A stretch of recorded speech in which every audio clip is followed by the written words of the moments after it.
नमस्कार विद्यार्थी मित्रांनो, मी प्राध्यापक डॉक्टर सुरेश चंद्रकांत मेहत्रे, सहयोगी अधिव्याख्याता आणि अर्थशास्त्र विभाग प्रमुख, बी रघुनाथ कला वाणिज्य व विज्ञान महाविद्यालय परभणी या ठिकाणी कार्यरत असून आज आपण या व्हिडिओमध्ये स्वामी रामानंद तीर्थ मराठवाडा विद्यापीठाअंतर्गत BA द्वितीय वर्ष अर्थशास्त्र या विषयाचा जो अभ्यासक्रम शैक्षणिक वर्ष 2020-21 या वर्षीपासून त्यामध्ये नवीन बदल झालेले आहेत, त्यानुसार आपण अर्थशास्त्राचा सेमिस्टर 3चा जो 5वा पेपर आहे ज्याचं नाव स्थूल अर्थशास्त्र असून या अर्थशास्त्राच्या पेपरला मॅक्रो इकॉनॉमिक्स असं देखील म्हटलं जातं आणि तो तिसऱ्या सत्रामध्ये अर्थशास्त्राचा पेपर क्रमांक 5 म्हणून हा आपणाला शिकवला जातो। या अर्थशास्त्राच्या सेमिस्टर 3च्या 5व्या पेपरमध्ये आपणाला एकूण 5 प्रकरणांचा अभ्यास करावायचा आहे। यामध्ये पहिलं प्रकरण असेल स्थूल अर्थशास्त्राची ओळख म्हणजेच इंट्रोडक्शन टू मॅक्रो इकॉनॉमिक्स। त्यानंतर प्रकरण दुसरं आहे राष्ट्रीय उत्पन्न, नॅशनल इन्कम अकाउंटिंग। त्यानंतर तिसरं प्रकरण जे आहे ते म्हणजे अर्थव्यवस्थेत पैशाची भूमिका म्हणजेच role of money in the economy. त्यानंतर चौथं जे प्रकरण आहे या सत्रातलं ते म्हणजे चलनवाढ आणि चलनघट। त्यानंतर शेवटचं प्रकरण म्हणजे 5वं प्रकरण आहे बंदिस्त अर्थव्यवस्थेमध्ये उत्पन्न आणि रोजगार निश्चिती म्हणजेच income and employment determination in closed economy. तर या अर्थशास्त्राच्या पेपरचा जो दुसरा चॅप्टर आहे किंवा दुसरं प्रकरण आहे ते म्हणजे राष्ट्रीय उत्पन्न म्हणजे काय। या राष्ट्रीय उत्पन्नाचा अभ्यास करत असताना या प्रकरणामध्ये आपणाला एकूण राष्ट्रीय उत्पन्नाची व्याख्या, राष्ट्रीय उत्पन्न म्हणजे काय, राष्ट्रीय उत्पन्नाच्या विविध संकल्पना काय आहेत, राष्ट्रीय उत्पन्नाची वैशिष्ट्ये काय आहेत, राष्ट्रीय उत्पन्नाचं मोजमाप कसं केलं जातं, राष्ट्रीय उत्पन्न मोजण्याच्या पद्धती कोणत्या कोणत्या आहेत, त्याचबरोबर राष्ट्रीय उत्पन्नाच्या मोजमापाचं महत्त्व देशाच्यासाठी काय आहे, त्याचबरोबर या राष्ट्रीय उत्पन्नाचा चक्रीय प्रवाह काय आहे आणि या राष्ट्रीय उत्पन्नाचं मोजमाप करत असताना त्याच्या ज्या काही पद्धती आहेत त्या पद्धती कोणत्या प्रकारच्या आहेत आणि यानंतर या प्रकरणामध्ये शेवटी आपल्याला पाहायचं आहे की राष्ट्रीय उत्पन्न मोजत असताना कोणकोणत्या अडचणींना समोर जावं लागतं। तर चला तर आपण सुरुवात करूया राष्ट्रीय उत्पन्नाच्या व्याख्येपासून। एका विशिष्ट कालखंड असतो, त्या विशिष्ट कालखंडामध्ये मग तो देश विकसित असो, विकसनशील असो की विकासाच्या मार्गावर असो, त्या कालखंडामध्ये त्या देशामध्ये जेवढ्या वस्तू आणि सेवा उत्पादित केल्या जातात त्यालाच त्या देशाचं राष्ट्रीय उत्पन्न असं म्हटलं जातं। आणि या राष्ट्रीय उत्पन्नाच्या आकडेवारीवरूनच आपणाला असं लक्षात येतं की तो देश किती विकसित आहे, त्या देशाचा विकास किती प्रमाणात झालेला आहे, विकासाच्या तो कोणत्या टप्प्यावर आहे हे आपणाला राष्ट्रीय उत्पन्नाच्या आकडेवारीवरून आपल्याला लक्षात येत असतं। प्रामुख्यानं हे राष्ट्रीय उत्पन्न एका वर्षाच्या कालखंडामध्ये मोजल्या जातं। भारतात साधारणपणे 1 एप्रिल ते 31 मार्च या कालखंडामध्ये राष्ट्रीय उत्पन्न मोजल्या जातं, त्यालाच आर्थिक वर्ष असं देखील म्हटलं जातं। वेगवेगळ्या देशांमध्ये हे आर्थिक वर्ष वेगवेगळ्या पद्धतीनं मोजले जातात। चला तर मग आता पाहूया आपण या राष्ट्रीय उत्पन्नाची डॉक्टर अल्फ्रेड मार्शल यांनी केलेली व्याख्या आपण पाहूया। डॉक्टर अल्फ्रेड मार्शल राष्ट्रीय उत्पन्नाची व्याख्या करताना असं म्हणतात की देशातील श्रम, भांडवल आणि नैसर्गिक साधनसामग्रीच्या मदतीने ज्या मूर्त व अमूर्त वस्तू व सेवांची प्रत्येक वर्षी निर्मिती केली जाते त्यालाच राष्ट्रीय उत्पन्न असं म्हटलं जातं. मग अल्फ्रेड मार्शल काय म्हणतात की देशामध्ये जे श्रम आणि भांडवल असतं त्या श्रम आणि भांडवलाच्या साहाय्यानं नैसर्गिक साधनसामग्रीवर त्याचा वापर केला जातो आणि त्यामधून ज्या मूर्त आणि अमूर्त वस्तू व सेवांची प्रत्येक वर्षी निर्मिती केली जाते त्यालाच राष्ट्रीय उत्पन्न असं म्हटलं ते डॉक्टर अल्फ्रेड मार्शल यांनी. त्यानंतर प्राध्यापक पिगू यांनी या राष्ट्रीय उत्पन्नाची व्याख्या केल्याचं आपल्याला दिसून येतं. पिगू काय म्हणतात, राष्ट्रीय उत्पन्नात अशाच वस्तू व सेवांचा समावेश करण्यात यावा ज्यांचा विनिमय पैशाच्या मदतीने होत असतो. म्हणजे पिगूंचं मत असं आहे की ज्या वस्तू आणि सेवा या पैशाच्या मदतीनेच मिळतात किंवा त्यांचा विनिमय हा पैशाच्या पद्धतीनेच किंवा पैशाच्या माध्यमानेच होतो त्यालाच राष्ट्रीय उत्पन्न असं म्हणावं. त्यानंतर फिशर यांचं मत असं आहे, आयर्विंग फिशर काय म्हणतात की राष्ट्रीय उत्पन्नापैकी जो भाग उपभोगाला मिळतो त्याला राष्ट्रीय उत्पन्न असे म्हणतात. म्हणजेच याचाच अर्थ असा की जे राष्ट्रीय उत्पन्न असतं जो भाग उपभोक्त्याला उपभोग करण्यासाठी मिळतो त्यालाच राष्ट्रीय उत्पन्न असं फिशरनं म्हटलेलं आहे.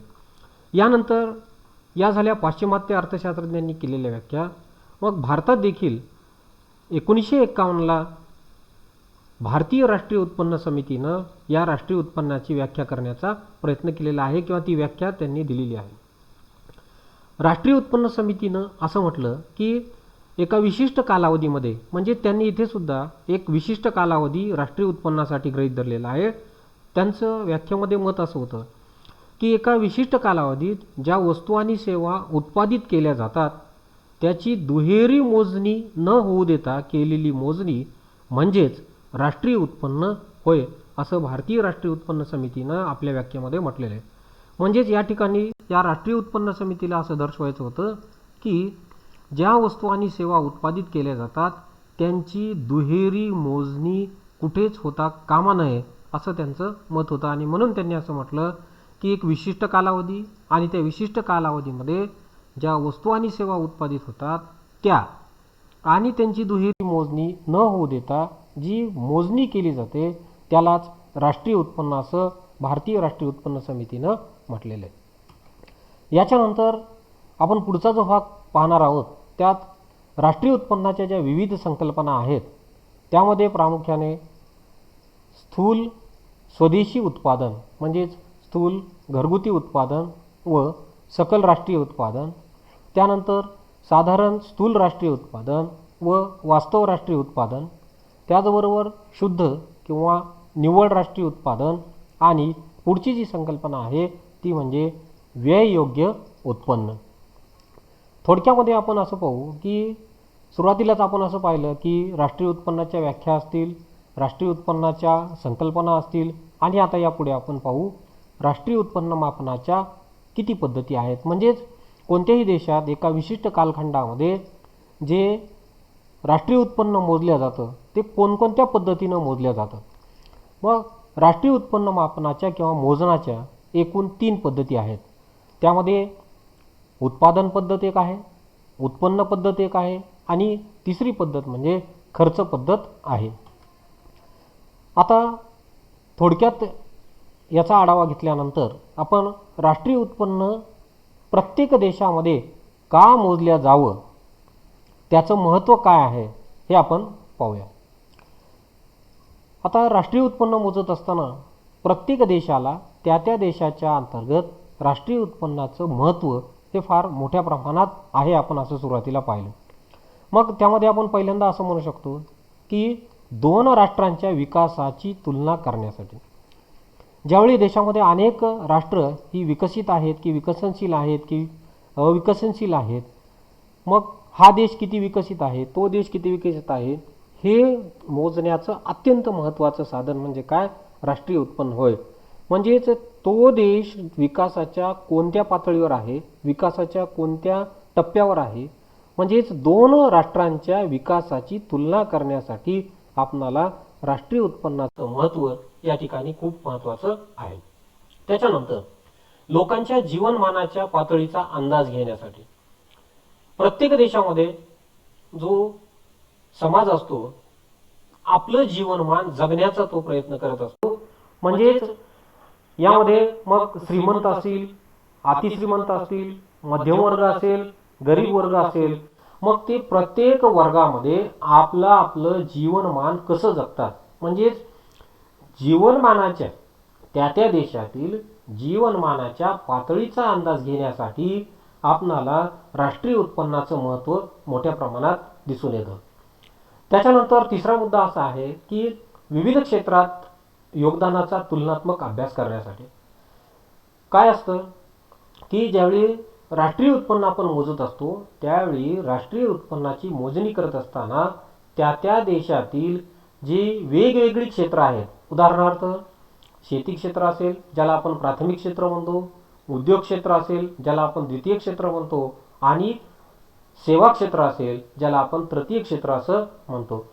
या प्रत्येक क्षेत्राचा आणि या क्षेत्राअंतर्गत येणाऱ्या वेगवेगळ्या क्षेत्रातील उद्योगांचा म्हणजेच या तिन्ही क्षेत्रांतर्गत येणाऱ्या क्षेत्रातील योगदानाचा तुलनात्मक अभ्यास करण्यासाठी, म्हणजेच या आर्थिक वर्षामध्ये शेती क्षेत्राचा किती वाटा राष्ट्रीय उत्पन्नामध्ये आहे किंवा मागील आर्थिक वर्षामध्ये शेती क्षेत्राचा वाटा यामध्ये किती होता, त्याचबरोबर उद्योग क्षेत्राचा वाटा असेल, सेवा क्षेत्राचा वाटा असेल, म्हणजेच आपणाला या तीनही क्षेत्रांचा आणि इतर क्षेत्रांचा तुलनात्मक अभ्यास करण्यासाठी आणि त्यावरून पुढील निर्णय घेण्यासाठी आपणाला राष्ट्रीय उत्पन्नाची आकडेवारी अत्यंत महत्त्वाची ठरते. त्याच्यानंतर देशातील नियोजनाच्या दृष्टीने देखील ही आकडेवारी अत्यंत महत्त्वाची आहे. कारण ज्यावेळी देशामध्ये ज्या वेगवेगळ्या योजना अंतर्गत मग ती पंचवार्षिक योजना असो, वार्षिक योजना असो, द्वैवार्षिक योजना असो, त्याचं नियोजन सरकारला अगोदरच करावं लागतं. मग कोणत्या क्षेत्राला किती वाटा राष्ट्रीय उत्पन्नापैकी द्यायचा, कोणत्या क्षेत्राचा विकास किती करायचा हे ठरवण्यासाठी, म्हणजेच देशाचं पुढील नियोजन ठरवण्यासाठी या राष्ट्रीय उत्पन्नाचं मापन करणं त्या देशामध्ये महत्त्वाचं ठरतं. त्याचबरोबर आणखी एक मुद्दा असा सांगितला जातो की तो म्हणजे सरकारला विविध प्रकारच्या योजनांची फलनिश्चिती समजण्यासाठी सरकार काय करत असतं की आपल्या देशाला उच्च पातळीवर नेण्यासाठी, म्हणजे इतर देशांच्या तुलनेमध्ये आपण किती कमी आहोत, कोणत्या क्षेत्रामध्ये कमी आहोत आणि त्याचा अंदाज घेऊन आपल्या कोणत्या क्षेत्राला आपल्याला वरती न्यावं लागेल किंवा वरच्या पातळीवर आपल्याला ते क्षेत्र घ्यावं लागेल, त्यासाठी सरकारला विविध प्रकारच्या योजना या आखाव्या लागतात आणि त्या योजनांची फलनिश्चिती काय आहे, त्यातून त्या योजनेचं यश किती आहे हे या ठिकाणी सरकारला समजतं आणि त्याच्यासाठी सरकारला ही राष्ट्रीय उत्पन्नाची आकडेवारी अत्यंत महत्त्वाची ठरत असते. यानंतर आपण थोडक्यामध्ये पाहू की हे राष्ट्रीय उत्पन्नाचा प्रवाह कसा चालतो. मग कुटुंब संस्था असेल, उद्योग संस्था असेल, या दोन संस्थांमध्ये भूमी, श्रम, भांडवल आणि संघटक हे उत्पादन घटक व उत्पादित वस्तू व सेवांची जी देवाणघेवाण करत असतात त्याचा अभ्यास या राष्ट्रीय उत्पन्नाच्या चक्राकार प्रवाहामध्ये हा केला जातो. त्यानंतर हे राष्ट्रीय उत्पन्न मोजत असताना प्रत्येक देशामध्ये काही ना काहीतरी अडचणी येत असतात. याचा थोडक्यात आपण आढावा या ठिकाणी घेऊ. कारण प्रत्येक राष्ट्रामध्ये कोणत्या ना कोणत्या प्रकारच्या तरी अडचणी या राष्ट्रीय उत्पन्न मोजत असताना येत असतात.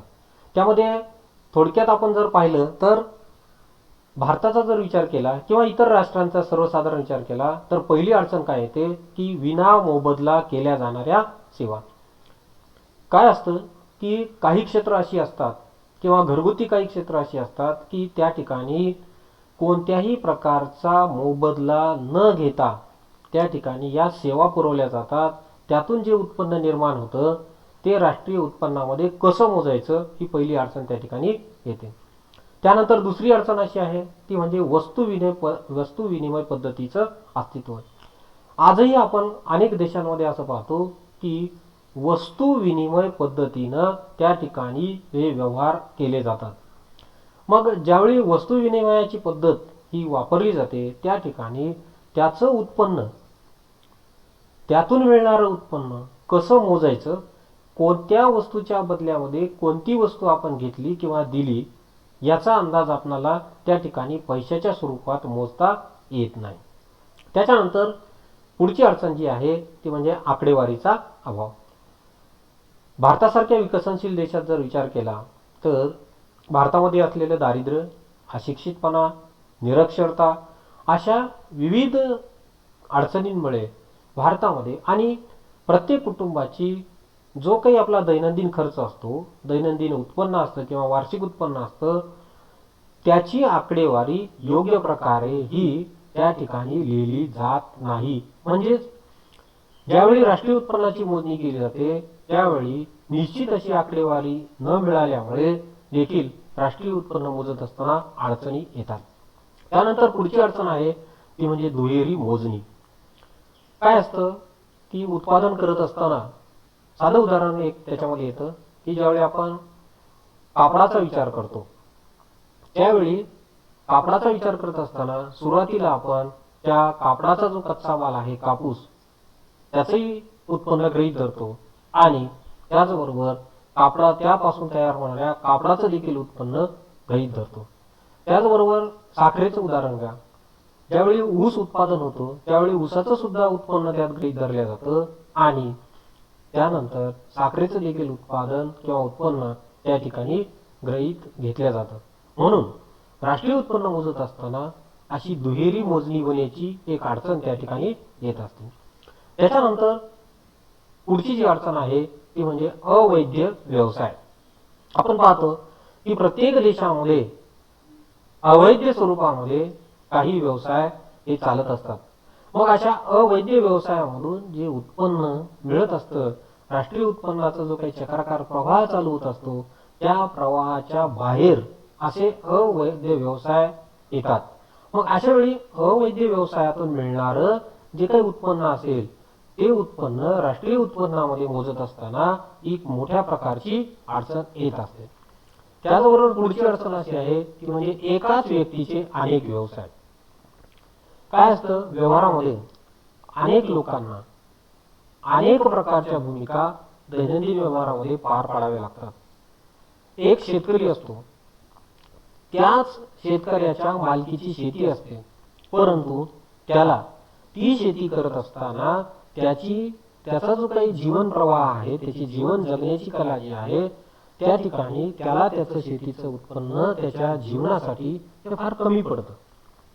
मग अशा वेळी तो व्यक्ती आपल्या घरी दुसरा व्यवसाय, एक शेतीला पूरक व्यवसाय म्हणून तो मग शेळी पालन असेल, कुक्कुटपालन असेल, मेंढी पालन असेल असे व्यवसाय तो करत असतो. किंवा तोच व्यक्ती इतर व्यक्तींच्या किंवा इतर लोकांच्या शेतीमध्ये जाऊन किंवा तोच व्यक्ती आणखी दुसरा व्यवसाय, मग छोटंसं सुतारकाम असेल, लोहार काम असेल, जे त्याला शक्य होईल तो व्यवसाय करत असतो. म्हणजेच एकच व्यक्ती अनेक व्यवसाय करत असतो. मग अशा व्यक्तीचं कोणत्या व्यवसायातलं उत्पन्न आपण घ्यावं हा एक तिथे प्रश्न निर्माण होतो. त्यानंतर पुढची जी अडचण आहे थोडक्यात आपण सांगूया ती म्हणजे लोकांच्या सहकार्याचा अभाव. ज्यावेळी राष्ट्रीय उत्पन्नाची आकडेवारी मोजली जाते किंवा मोजण्याचा प्रयत्न केला जातो त्यावेळी या अशिक्षित, काही प्रमाणात सुशिक्षित, काही मध्यमवर्गीय, काही श्रीमंत व्यक्तींकडून देखील ही राष्ट्रीय उत्पन्नाची आकडेवारी मोजत असताना पूर्णतः त्या ठिकाणी सहकार्य मिळत नाही. अनेक वेळा बरीच संपत्ती किंवा बरंच उत्पन्न हे लपवण्याचा प्रयत्न केला जातो. म्हणजेच राष्ट्रीय उत्पन्न मोजत असताना त्या ठिकाणी त्यांची पूर्ण सहकार्याची भावना दिसून येत आहे. म्हणून राष्ट्रीय उत्पन्न मोजताना आपणाला या बऱ्याचशा अडचणींना तोंड द्यावं लागतं, जेणेकरून त्या राष्ट्राची राष्ट्रीय उत्पन्नाची आकडेवारी ही अचूक येऊ शकत नाही किंवा त्यामध्ये बऱ्याच त्रुटी राहू शकतात. धन्यवाद मित्रांनो. आजच्या या व्हिडिओमध्ये आपण थोडक्यात स्थूल अर्थशास्त्र म्हणजे काय, स्थूल अर्थशास्त्राची ओळख काय आहे, स्थूल अर्थशास्त्राच्या विविध अर्थशास्त्रज्ञांनी केलेल्या व्याख्या, त्याचबरोबर स्थूल अर्थशास्त्र राष्ट्रीय उत्पन्न मोजत असताना ज्या अडचणी आहेत त्या अडचणी आणि राष्ट्रीय उत्पन्नाचा जो चक्राकार प्रवाह आहे तो आपण पाहिला. धन्यवाद.